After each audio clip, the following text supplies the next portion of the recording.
हाय लवास्टा dreamers, आज हम मोहम्मद गौरी के बारे में पढ़ेंगे। मोहम्मद गौरी एक तुर्क आक्रमणकारी था जो भारत में न केवल धन के लालच से बल्कि यहाँ पर शासन करने के लिए भी आता है। मोहम्मद गौरी मुस्लिम आक्रमणकारियों में इनका क्रम तीसरा रहता है। इससे पहले मोहम्मद बिन कासिम और महमूद गजनवी भारत पर आक्रमण कर चुके हैं। गयासुद्दीन मोहम्मद बिन साम और सिहाबुद्दीन मोहम्मद बिन साम नामक दो भाई रहते हैं जो महमूद गजनवी के ही सल्तनत में के ही क्षेत्र में एक सिपह सलार थे, एक सूबेदार हुआ करते थे। ये दोनों अवसर प्राप्त करते हैं और गजनी में ही एक गौर वंश की स्थापना करते हैं 1163 ईस्वी में।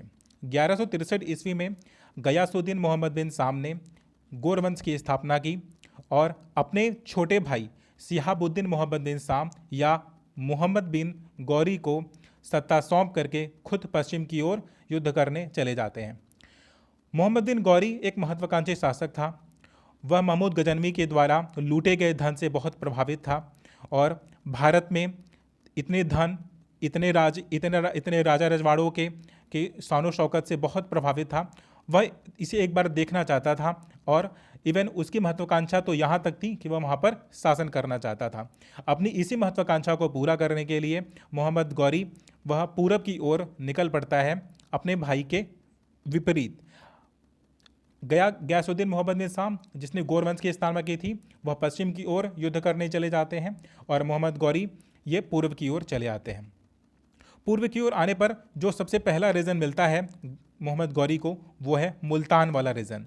मुल्तान में 1175 ईस्वी में सबसे पहली विजय मोहम्मद बिन गौरी की मुल्तान में होती है 1175 ईस्वी में। 1175 के बाद ये सीधा नीचे सिंध वाली रीजन को भी जीत लेते हैं जो आसपास के अपर सिंध रहता है, लोअर सिंध रहता है। फिर ये गुजरात की तरफ आगे बढ़ते हैं। गुजरात में 1178 ईस्वी में एक भीमराज द्वितीय से इनका सामना होता है। भीमराज द्वितीय इन्हें हरा देते हैं। भीमराज द्वितीय के भी इसे गुजरात का एक कैपिटल उस वक्त हुआ करता था अहिनवाड़ा और इस लड़ाई को कैदरा का युद्ध भी कहते हैं।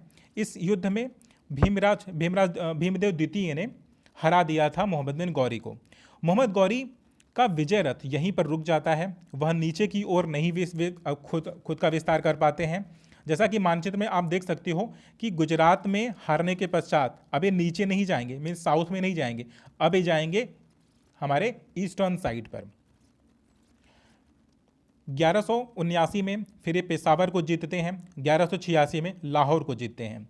1179 और 1186 के विजय के बाद इनका आत्मविश्वास और मनोबल बढ़ जाता है और वह वापस दिल्ली की ओर कूच कर जाते हैं।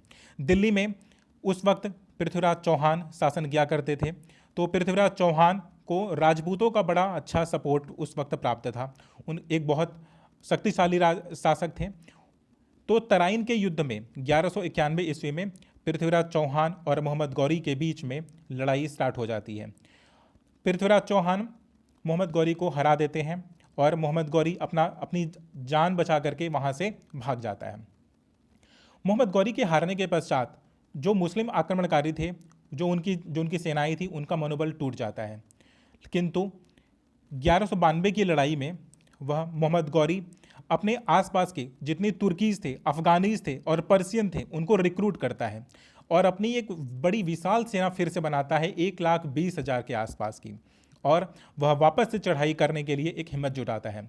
लेकिन इस 1192 की लड़ाई में उसे कन्नौज के एक शासक जयचंद की मदद मिलती है। जयचंद ने सारी योजनाएं और सारी प्लानिंग और सारे अंदर के रहस्य जो 1191 में उसे नहीं ज्ञात थे, 1192 की लड़ाई में जयचंद ने वो सारी रणनीति पृथ्वीराज चौहान की मोहम्मद गौरी को बतला दी।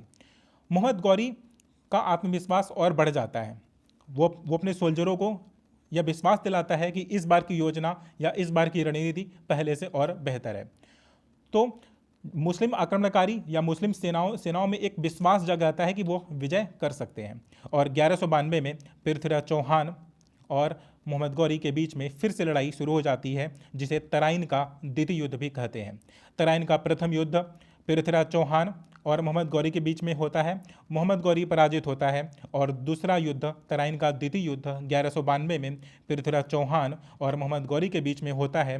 किंतु पृथ्वीराज चौहान इस युद्ध में पराजित होते हैं और बंदी बना लिए जाते हैं। पृथ्वीराज चौहान के पराजित होने के पश्चात कन्नौज के शासक जयचंद बड़े बड़े प्रसन्न होते हैं, बहुत खुश होते हैं, किंतु उन्हें क्या पता था कि 1194 में मोहम्मद गौरी उनके ऊपर भी आक्रमण कर देगा, जिसे चंदावर के युद्ध के नाम से भी जाना जाता है। चंदावर के युद्ध 1194 में कन्नौज के शासक जयचंद और मोहम्मद गौरी के बीच में होता है। मोहम्मद गौरी जयचंद को पराजित कर देते हैं। इस प्रकार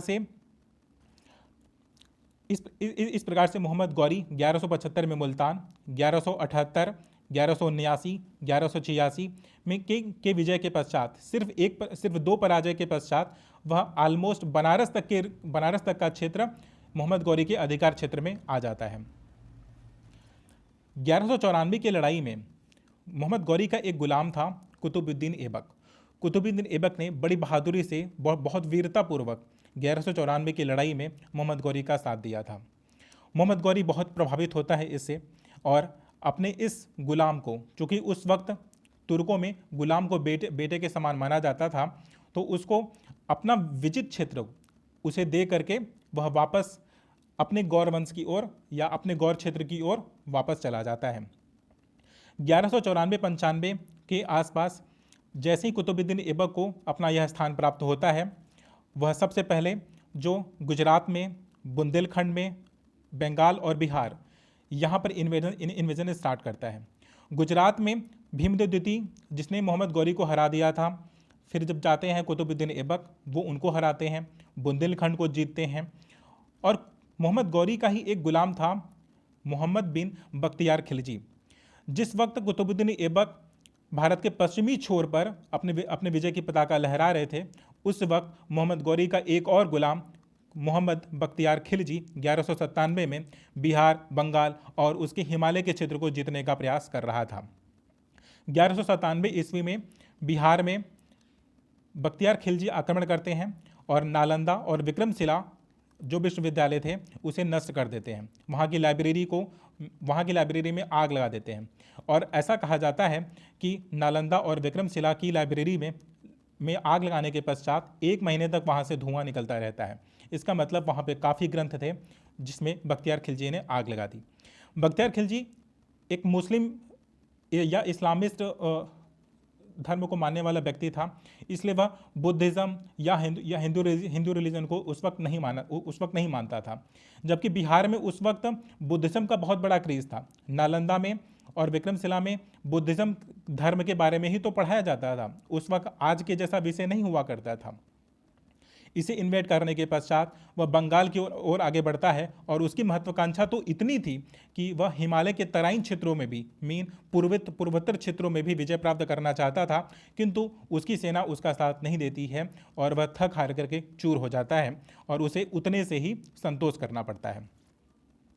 मोहम्मद गौरी जो कुतुबुद्दीन ऐबक को अपना राजपाट छोड़ करके अपने गौरवंश की ओर गया था, वह अपने भाई की सहायता करने के लिए या उस वक्त जो पश्चिम में ख्वारिज़्म जो शासक थे उनसे लड़ने के लिए वह चला जाता है।